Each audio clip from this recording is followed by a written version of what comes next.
ರಾಜ್ಯಾದ್ಯಂತ ಎಂದಿನಿಂದ ಮತದಾರರ ವಿಶೇಷ ತೀವ್ರ ಪರಿಷ್ಕರಣೆಗೆ ಚಾಲನೆ ಸಿಕ್ಕಿದೆ.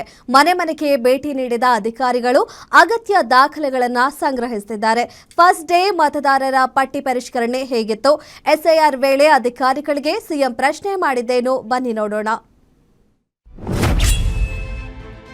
ರಾಜ್ಯಾದ್ಯಂತ ಇಂದಿನಿಂದ ಮತದಾರರ ಪಟ್ಟಿ ಪರಿಷ್ಕರಣೆ. ಸಿಎಂ, ಸಿಎಸ್ ಸೇರಿದಂತೆ ಗಣ್ಯಾತಿ ಗಣ್ಯರು ಎಸ್ಐಆರ್ನಲ್ಲಿ ಭಾಗಿ.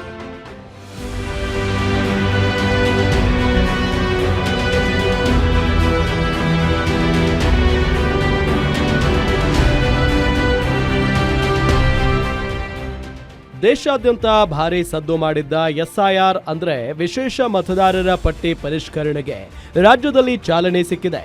ಎಸ್ಐಆರ್ ಜವಾಬ್ದಾರಿ ಹೊತ್ತ ಬಿಎಲ್ಒಗಳು ಪ್ರತಿ ಮನೆಗೆ ತೆರಳಿ ನ್ಯೂಮರೇಷನ್ ಫಾರ್ಮ್ ವಿತರಣೆ ಮಾಡುವ ಕೆಲಸ ಮಾಡ್ತಿದ್ದಾರೆ. ಮನೆಗೆ ಭೇಟಿ ನೀಡಿ ಮತದಾರರ ವಿವರಗಳನ್ನು ಪರಿಶೀಲಿಸುವ ಜೊತೆಗೆ ಅಗತ್ಯ ದಾಖಲೆಗಳನ್ನು ಸಲ್ಲಿಸುವಂತೆಯೂ ಸೂಚಿಸುತ್ತಿದ್ದಾರೆ. ಫಾರ್ಮ್ ನೀಡಿದ ಮನೆಗಳಿಗೆ ನೇರಳೆ ಬಣ್ಣದ ಸ್ಟಿಕ್ಕರ್ ಅಂಟಿಸಿದ್ರೆ, ಮನೆ ಬಾಗಿಲು ಕ್ಲೋಸ್ ಆಗಿದ್ರೆ ಕೆಂಪು ಬಣ್ಣದ ಸ್ಟಿಕ್ಕರ್ ಅಂಟಿಸಿ ಮರು ಭೇಟಿಯ ಮಾಹಿತಿ ನೀಡೋ ಕೆಲಸ ಮಾಡ್ತಿದ್ದಾರೆ.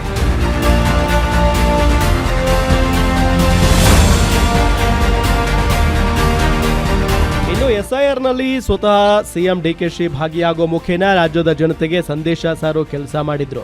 ಸದಾಶಿವನಗರದಲ್ಲಿರೋ ಸಿಎಂ ಮನೆಗೆ ರಾಮನಗರ ಜಿಲ್ಲಾಧಿಕಾರಿ ಹಾಗೂ ಅಧಿಕಾರಿಗಳ ಸಮ್ಮುಖದಲ್ಲಿ ಎಸ್ಐಆರ್ ಪ್ರಕ್ರಿಯೆಯಲ್ಲಿ ಭಾಗಿಯಾದರು. ಹಿಂದಿನ ಮತದಾರರ ಪಟ್ಟಿಯಲ್ಲಿ ನೀಡಿದ್ದ ಮೊಬೈಲ್ ಸಂಖ್ಯೆಯನ್ನೇ ನಮೂದಿಸಬೇಕು. ಹೊಸ ಸಂಖ್ಯೆ ಸೇರಿಸಲು ಅವಕಾಶ ಇದ್ದು ಪ್ರತಿಯೊಬ್ಬರೂ ಎನ್ಯುಮರೇಷನ್ ಫಾರ್ಮ್ ಭರ್ತಿ ಮಾಡಿ ಸಲ್ಲಿಸುವಂತೆ ಸಿಎಂ ಮನವಿ ಮಾಡಿದ್ರು. ಇವತ್ತಿನಿಂದ ಸ್ಪೆಷಲ್ ಇನ್ಸೆಂಟಿವ್ ಡಿವಿಷನ್ ಎಸ್ಐಆರ್ ಮತದಾರರ ಪರೀಕ್ಷಣೆ ಇವತ್ತಿಂದ ಪ್ರಾರಂಭ ಆಗಿದೆ. ನನ್ನ ಮನೆಯಿಂದಲೇ ನಮ್ಮ ರಾಮನಗರ ಇಲ್ಲಿ ಕೆಲಸ ಮಾಡ್ತಿರುವಂತ ನಮ್ಮ ಬೆಂಗಳೂರು ದಕ್ಷಿಣ ಜಿಲ್ಲೆಯವರು ಅವರು ಬಂದು ನಮ್ಮಿಂದಲೇ ಪ್ರಾರಂಭ ಮಾಡಿದ್ರು. ರಾಜ್ಯದ ಮುಖ್ಯ ಕಾರ್ಯದರ್ಶಿ, ರಾಜ್ಯದ ಮುಖ್ಯ ಚುನಾವಣಾ ಆಯುಕ್ತ ಅನ್ಬು ಕುಮಾರ್, ಜಿಬಿಎ ಮುಖ್ಯ ಆಯುಕ್ತ ಮಹೇಶ್ವರ್ ರಾವ್ ಸೇರಿದಂತೆ ಹಲವು ಗಣ್ಯರು ಎಸ್ಐಆರ್ನಲ್ಲಿ ಭಾಗಿಯಾಗಿದ್ದರು. ಇನ್ನು ಎನ್ಯುಮರೇಷನ್ ಫಾರ್ಮ್ನಲ್ಲಿ ಮತದಾರರ ಹೆಸರು, ಎಪಿಕ್ ಸಂಖ್ಯೆ, ಜನ್ಮ ದಿನಾಂಕ, ಮೊಬೈಲ್ ಸಂಖ್ಯೆ, ಆಧಾರ್, ತಂದೆ ತಾಯಿ ಅಥವಾ ಪೋಷಕರ ವಿವರ, ವಿವಾಹಿತರಾದರೆ ಪತಿ ಅಥವಾ ಪತ್ನಿಯ ವಿವರ ಸೇರಿದಂತೆ ಹಲವು ಮಾಹಿತಿಗಳನ್ನು ಕೇಳಲಾಗ್ತಾ ಇದೆ. ಬಿಎಲ್ಒಗಳು 2 ಪ್ರತಿಗಳ ಫಾರ್ಮ್ ನೀಡಲಿದ್ದು, ಒಂದು ಪ್ರತಿಯನ್ನ ಮತದಾರರು ತಮ್ಮ ಬಳಿ ಉಳಿಸಿಕೊಳ್ಳಬಹುದು. ಫಾರ್ಮ್ ಜೊತೆಗೆ 11 ಮಾದರಿಯ ದಾಖಲೆಗಳಲ್ಲಿ ಯಾವುದಾದರೂ ಒಂದನ್ನು ಸಲ್ಲಿಸಬೇಕು.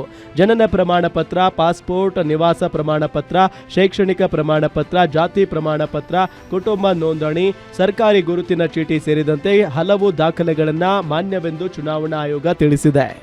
ಅಕಸ್ಮಾತ್ ಫೋಟೋ ಕ್ಲಿಯರ್ ಇಲ್ಲ ಅಂದ್ರೆ ದಯವಿಟ್ಟು ತಮ್ಮ ಹೊಸ ಫೋಟೋವನ್ನ ಇಲ್ಲಿ ಹಾಕಿ ಸರ್, ಈಗ ಸ್ಟೇಟ್ ಅಲ್ಲಿ ಅನ್ಮ್ಯಾಪ್ಡ್ ಆದಂತಹ ಕೇಸ್ಗಳು ಎಷ್ಟು ಸರ್? ಅನ್ಮ್ಯಾಪ್ಡ್ ಅಂದ್ರೆ ಮಿಸ್ಸಿಂಗ್ ಅಂತ ಲೆಕ್ಕ ಇಲ್ಲ.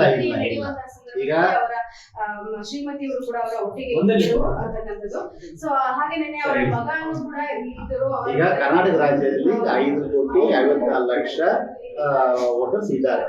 ಅದರಲ್ಲಿ ನಾವು 5,9,00,000 ವೋಟರ್ಸ್ ಅನ್ನ ನಾವು ಮ್ಯಾಪಿಂಗ್ ಮಾಡಿದೀವಿ. ಯಾರ್ಯಾರ್ದು ಮ್ಯಾಪಿಂಗ್ ಆಗಿಲ್ಲ ಅವ್ರದ್ದು ಮ್ಯಾಪಿಂಗ್ ನಡೀತಾ ಇರ್ತದೆ. ಮ್ಯಾಪಿಂಗ್ ಆಗದೆ ಇದ್ದರೂ ಸಮೇತ ಈ ಎನ್ಯುಮರೇಷನ್ ಫಾರ್ಮ್ ತಮ್ಮ ಮನೆಗೆ ಬರ್ತದೆ. ಅದರಿಂದ ಮ್ಯಾಪಿಂಗ್ ಆಗಿಲ್ಲ ಎಂಬುದಕ್ಕೆ ಎನ್ಯುಮರೇಷನ್ ಫಾರ್ಮ್ ಬರಲ್ಲ ಎಂಬ ಡೌಟ್ ದಯವಿಟ್ಟು ಯಾರಿಗೂ ಇರಬೇಕಿಲ್ಲ. ನಮಸ್ಕಾರ. ಇವತ್ತು ನಮ್ಮ ರಾಜ್ಯ ಕರ್ನಾಟಕದಲ್ಲಿ SIR ಪ್ರಕ್ರಿಯೆ ಪ್ರಾರಂಭ ಆಗಿದೆ. ನನಗೆ ನನ್ನ ಮನೆಗೆ ಭೇಟಿ ಕೊಟ್ಟು ನಮ್ಮ BLO ಶ್ರೀನಿಧಿ ಅವರು 3 ಫಾರ್ಮ್ಸನ್ನು ಕೊಟ್ಟಿದ್ದಾರೆ. ಇದಕ್ಕೆ ಒಂದು ಡುಪ್ಲಿಕೇಟ್ ಫಾರ್ಮ್ನಲ್ಲಿ ಅವರು ಈಗಾಗಲೇ ನನ್ನ ಸ್ವೀಕೃತಿ ಪತ್ರವನ್ನು ಸಹಿ ಮಾಡಿಸಿದ್ದಾರೆ. ಅದರಿಂದ ನಾನು ಆ ಫಾರ್ಮನ್ನು ಸ್ವೀಕರಿಸಿದೆ ಅಂತ ಹೇಳಿ ಅವರ ಹತ್ರ ದಾಖಲೆ ಇರುತ್ತೆ. ರಾಜ್ಯಾದ್ಯಂತ 59,000ಕ್ಕೂ ಹೆಚ್ಚು ಬಿಎಲ್ಒಗಳು, ಜಿಲ್ಲಾ ಚುನಾವಣಾಧಿಕಾರಿಗಳು, ಮತದಾರರ ನೋಂದಣಾಧಿಕಾರಿಗಳು ಹಾಗೂ ಮೇಲ್ವಿಚಾರಕರು ಈ ಕಾರ್ಯದಲ್ಲಿ ತೊಡಗಿಸಿಕೊಂಡಿದ್ದಾರೆ. 1 ತಿಂಗಳ ಕಾಲ ನಡೆಯಲಿರುವ ಎಸ್ಐಆರ್ ಪ್ರಕ್ರಿಯೆಯಲ್ಲಿ ಪ್ರತಿಯೊಬ್ಬ ಮತದಾರರು ಭಾಗವಹಿಸಿ ಅಗತ್ಯ ಮಾಹಿತಿ ಮತ್ತು ದಾಖಲೆಗಳನ್ನು ಸಲ್ಲಿಸುವಂತೆ ಚುನಾವಣಾ ಇಲಾಖೆ ಮನವಿ ಮಾಡಿದೆ. ಉಲ್ಲಾಸ್ ಎಸ್ ಕಿರುವಾಸೆ, ಗ್ಯಾರಂಟಿ ನ್ಯೂಸ್, ಬೆಂಗಳೂರು.